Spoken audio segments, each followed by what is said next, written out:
Sejam bem-vindos de volta ao meu canal. Esse vídeo, como vocês podem ver aqui no título do vídeo, é sobre o meu pós-parto, né? No caso, vai ser a continuação daquele meu vídeo do meu relato de parto. Então, se você ainda não assistiu, por favor, clica aqui nos cards. Pra quem não sabe, a Lotte nasceu de uma cirurgia de emergência, que no final foi bem, não tinha nada de errado com ela, graças a Deus. E literalmente, quando ela nasceu com 47 centímetros e cerca de volta de 3,2 kg.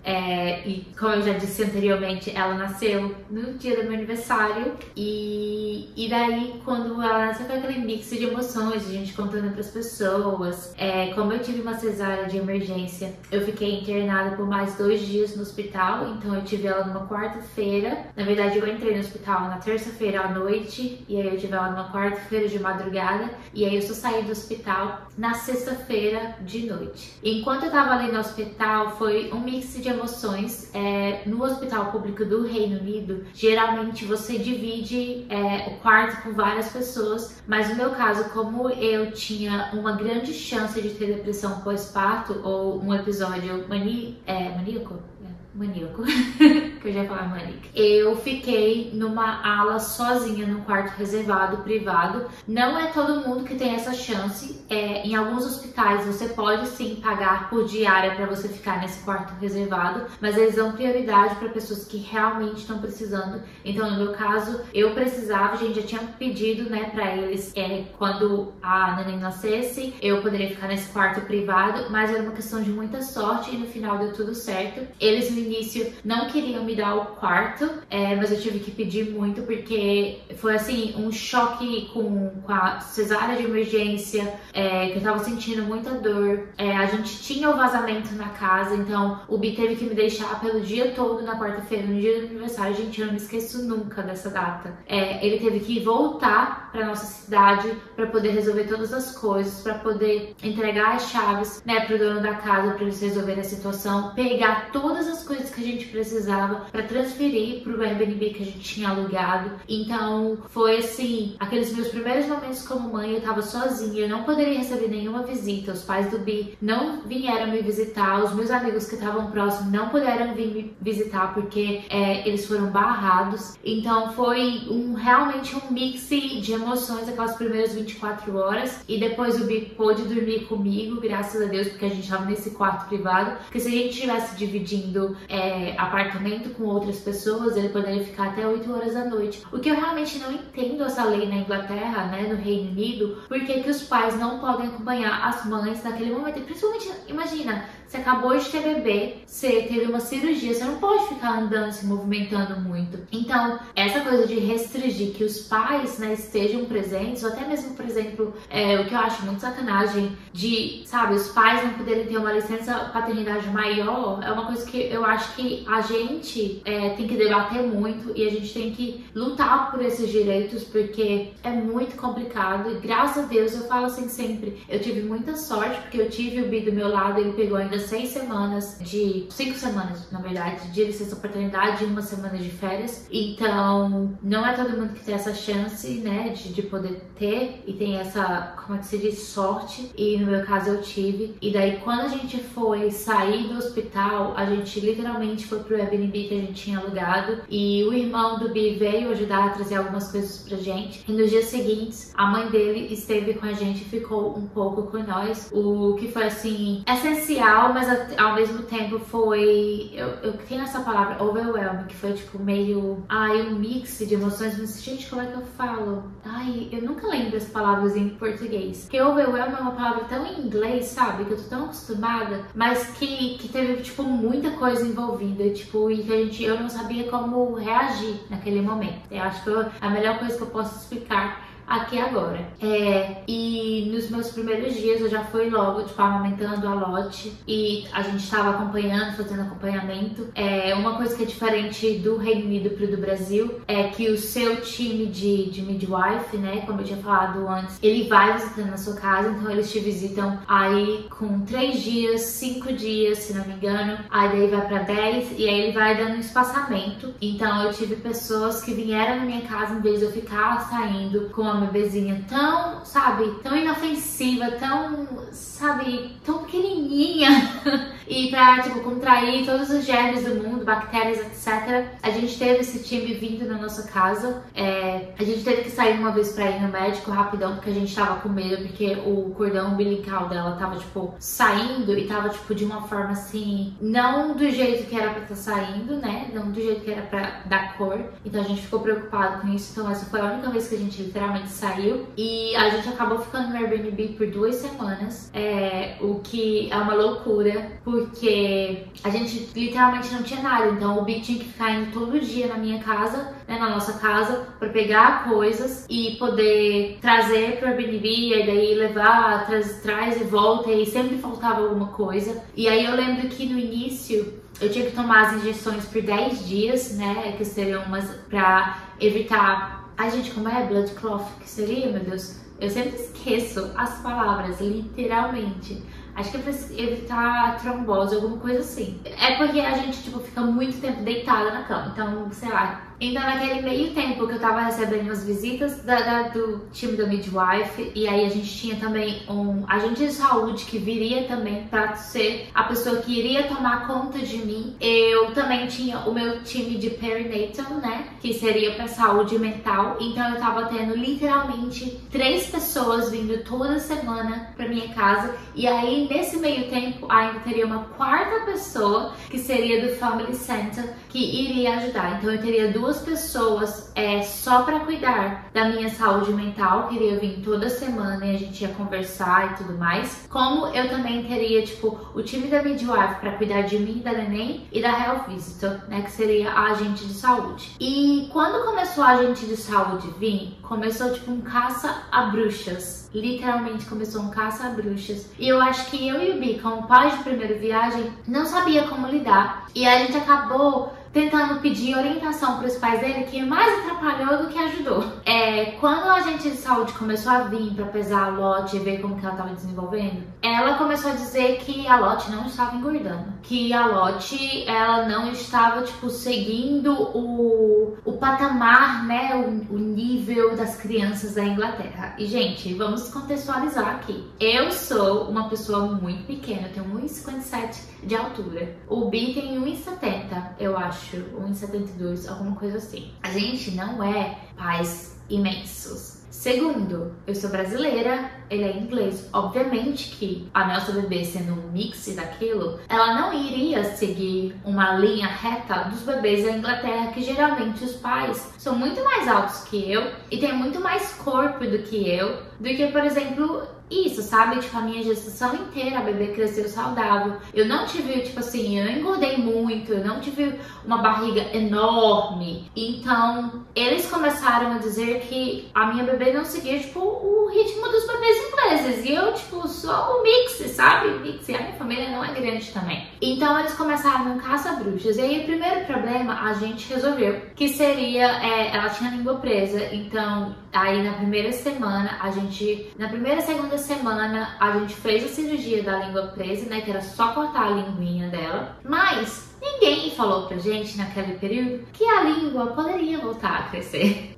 Ninguém falou. Então eu tava ali amamentando, fazendo todo o meu papel. E aí, no início eu perguntei, será se eu posso começar a expressar o meu leite, a tirar o meu leite? Falaram que não. Quando depois aí de uma 3ª, 4ª vez que a gente foi pesar a Lotte, uma outra agente de saúde veio e falou assim, nossa, por que você ainda não tá tirando seu leite pra dar na mamadeira pra ela? E daí eu fiquei, meu Deus, uma pessoa disse pra mim que eu não poderia dar. A outra pessoa dizia que eu poderia dar. E aí vinha a outra pessoa e falava, você tem que amamentar ela a cada 4 horas. Aí vinha outra pessoa e falava, não, tem que ser a cada 3 horas. Daí vinha outra pessoa e falava a cada 2 horas. Por quê? Porque esse mix de informações, que toda hora chegava uma pessoa na minha casa, ou toda hora a gente via uma pessoa e falava uma coisa pra mim, eu não sabia o que fazer direito. E naquele momento eu me sentia impotente como mãe, porque era tanta informação. E aí vinha família, né, minha família, e vinha a família do Bi falando as coisas. Então eu não sabia literalmente o que fazer. Foi quando chegou mais ou menos a uns 2 meses, 3 meses não, foi 2 meses e meio da Lotte, a Lotte tava ganhando peso, mas ela tava ganhando peso na linha dela, né? Porque tem eles falam que é o centile, né? Que seria tipo, tem uma linha que os bebês seguem, então ela tava ganhando na linha dela, mas eles queriam que ela tivesse numa outra linha que seria, tipo, do padrão do bebê em inglês. E eles começaram a, tipo, me sentir mal, me fazer se sentir mal porque eu tava amamentando. E eu comecei a ficar, tipo, muito mal. Imagina, tipo, você tá amamentando, você tá dando tudo de si. Eu tenho problemas de saúde mental. Tava, tipo, tentando dar o meu melhor. Tava tirando leite mais que tudo. E eu não tava, assim, nem parando pra pensar que às vezes doía demais, né? Pra poder tá ali 100%, né? Dando leite pra neném, tirando leite. Então eles estavam assim, você tem que parar de amamentar, porque amamentar não é bom, você não pode. E todos os médicos chegavam e falavam, você tem que dar fórmula. E aí chegava uma pessoa e falava pra mim, você tem que dar fórmula. Eu falei, mas quanto que tem que dar de fórmula? Você tem que dar tipo 1 litro por dia de fórmula pro bebê. E eu falei, mas se eu começar a dar fórmula na bebê tão pequenininha, como que ela vai tipo querer o meu leite e tudo mais? Eles, mas você tem que dar fórmula. E aí todo mundo só falava, você tem que dar fórmula. E quando a gente chegou pra falar pros meus sogros, né, o que estava acontecendo, eu escutei essa seguinte frase que eu nunca vou me esquecer. É melhor dar fórmula mesmo, porque, sabe, você vai se sentir um alívio, porque eu me senti aliviada de não ter que ficar amamentando. Mas o negócio é que eu amo e amava amamentar. Gente, pra mim amamentar, eu não tô julgando ninguém que, sabe, que não conseguiu amamentar, que não queria amamentar e tudo bem. Essa é a minha opinião e isso foi o que eu senti. Gente, eu literalmente amava de verdade, de coração, amamentar. Pra mim era uma coisa sagrada, era aquela coisa que eu poderia me conectar com a minha neném, sabe? Eu amava ficar olhando pra ela e ela olhava pra mim e ela dependia de mim. Obviamente que, claro que às vezes sim, a gente fica cansado, não vou mentir, não vou ser hipócrita aqui. A gente fica cansado porque, sabe, fica ali o tempo todo. Mas eu adorava que ela vinha pra mim e era aquele meu momento com ela. E aquele momento que ela vinha e ela se sentia segura, que ela parava de chorar, que ela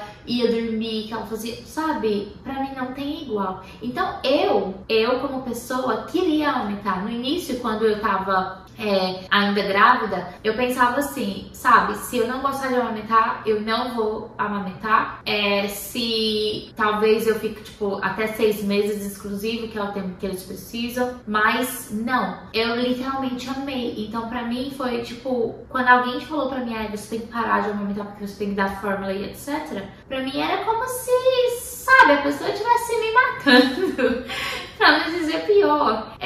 E daí quando eu fui tentar entender a cabeça, né, do pessoal do Reino Unido, porque todo mundo tava falando pra dar fórmula, a gente viu as estatísticas que na verdade o pessoal amamenta até as 6 semanas, são 24% das mães que amamentam exclusivamente até as 6 semanas. Olha esse índice, que é muito, tipo, baixo. Sério, imagina, só 24% das mães amamentam até as primeiras, 6 semanas. E aí esse índice vai caindo até, por exemplo, 6 meses. E lembrando que esses índices são de acordo com a Unicef. Então, até os 3 meses, a porcentagem aí de amamentação exclusiva é 17%. Quando isso vai para 6 meses, é 1%. Gente, vocês sabem que é 1% em todo o Reino Unido que amamenta até os 6 meses? E eu tava lá, porque eu literalmente amamentei a Lotte exclusivamente até os 11 meses. Eu literalmente comecei a parar de amamentar ela exclusivamente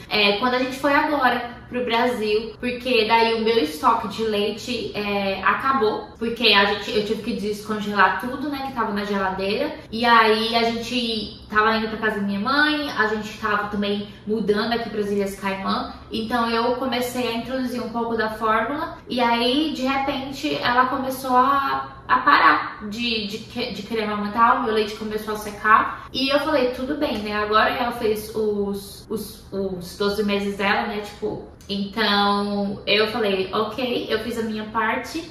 Eu não queria parar assim de amamentar desse jeito, mas acabou acontecendo e eu tô de mente limpa, de consciência limpa e tudo mais, porque eu venci os índices e no final eu escutei a mim mesma, né? E aí, nesse lance de que a Lotte não tava ganhando peso, quando chegou mais ou menos dos 12 meses, depois de todo caça a bruxas, veio gente, tipo, lactante de amamentação. Isso tudo, gente, de graça pelo serviço do NHS no Reino Unido. Veio, tipo, uma consultora de amamentação na minha casa e ela tava tentando ver, tipo, me ensinando posições pra ver, tipo, aumentar o meu suprimento, né? Só que ela via que o meu peito tava carregado de leite, que não era nada. E aí, quando foi tipo 12 meses, 12 meses não, gente, desculpa, 3 meses e um dia, veio de novo a consultora de amamentação e ela falou assim, peraí, deixa eu checar a linguinha dela. E aí, o que era? A língua dela tava presa de novo, porque ninguém falou pra gente que a língua poderia crescer. E aí a gente falou, tá, vamos tentar de novo pelo médico do NHS, né, como tinham feito de graça. Aí eles falaram que até 3 meses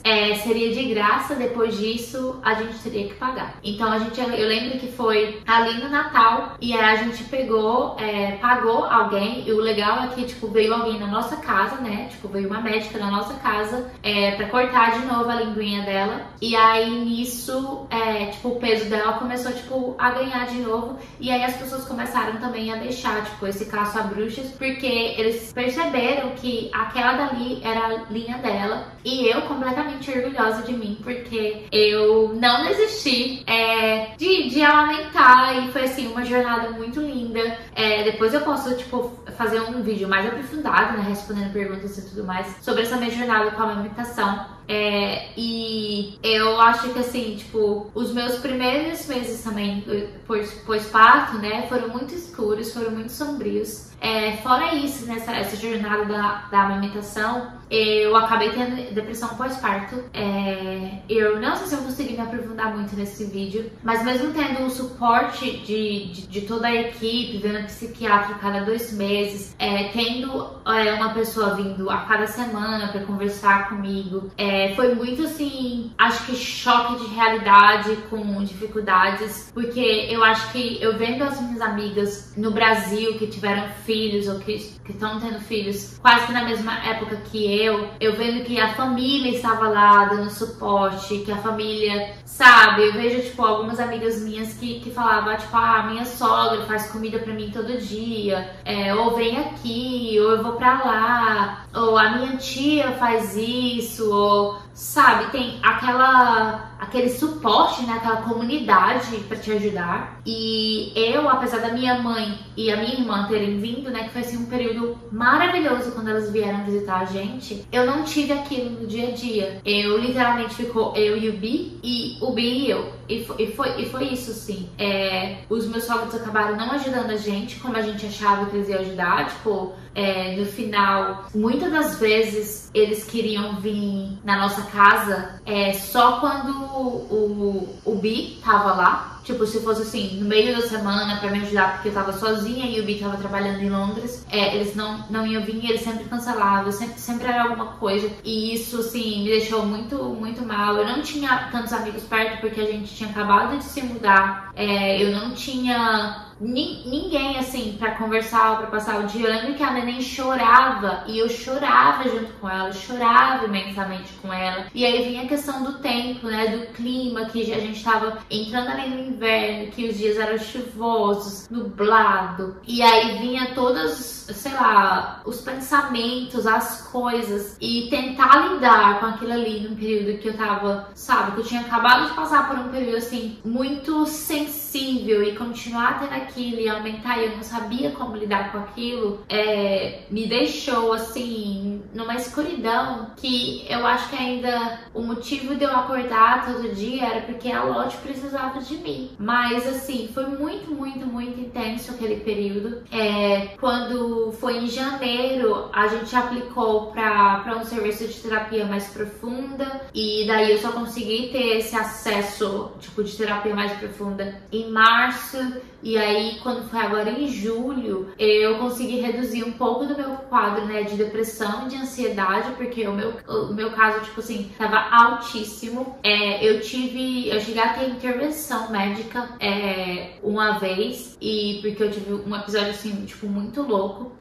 Mas, graças a Deus, assim, Deus tem guiado e abençoado as nossas vidas. E eu sou muito grata a Ele e tudo mais. E quando chegou num ponto que eu parei de tentar me importar com o que as pessoas iam fazer ou não, sabe? Tipo, e aquele também de se comparar. Eu falei, ok. E naquele período que eu tava passando por tudo aquilo, foi um dos períodos também, né, que o Bi decidiu que a melhor coisa pra gente fazer era se mudar. E uma das coisas que eu, tipo assim, nunca me esqueço que ele falou, que um dos motivos pra gente se mudar aqui para as Ilhas Caimã, é que ele falou assim, que se a gente se mudar, a gente vai, tipo, tá quase no mesmo nível, sabe? Porque daí eu vou estar sem família, ele vai ter sem família, e a gente não vai ter que ficar esperando aquele apoio de outras pessoas. A gente vai estar aqui por nós dois, sabe? Então, foi naquele, tipo, período de depressão, de tudo mais, que a gente tava tentando procurar uma oportunidade, né, pra ver o sol raiar, pra ver, tipo, o sol o tempo todo. Mas eu acho que isso, assim, foi um pouco do meu pós-parto, né? No final também, depois daquelas 2 semanas que a gente passou, por conta que teve vazamento na casa, a gente chegou a voltar pra casa, teve mais 2 vazamentos depois daquilo, mas aí consertou. Quando chegou, acho que em março, né, que teve o nosso, tipo assim, penúltimo vazamento, a gente literalmente falou, vamos quebrar contrato, vamos procurar uma nova casa, mas mesmo se a gente não se mudar pra fora, a gente vai, sabe, procurar uma casa melhor, porque não dá mais pra ficar aqui nessa casa. Mas assim, no resto foi tudo assim, tranquilo. A Lotte desenvolveu perfeitamente, assim, no passo dela, né? Tipo, na caminhada, jornada dela. Eu acabei fazendo uma amizade com outra mãe, que também era, tipo, local, e ela tinha uma filha quase a mesma idade da Lotte. E daí a gente, sabe, começou a seguir. Então, eu acho que foi isso um pouco, assim, dos meus primeiros meses pós-parto. Talvez, eu não sei se eu vou fazer uma parte 3 ou não. Fica no ar, eu posso responder perguntas, eu acho, que eu acho que seria mais interessante. Mas é isso, obrigada por você ter assistido o vídeo até aqui. Não se esquece de deixar o seu joinha, se inscreve no canal se você não é inscrito. E ó, beijos, até a próxima.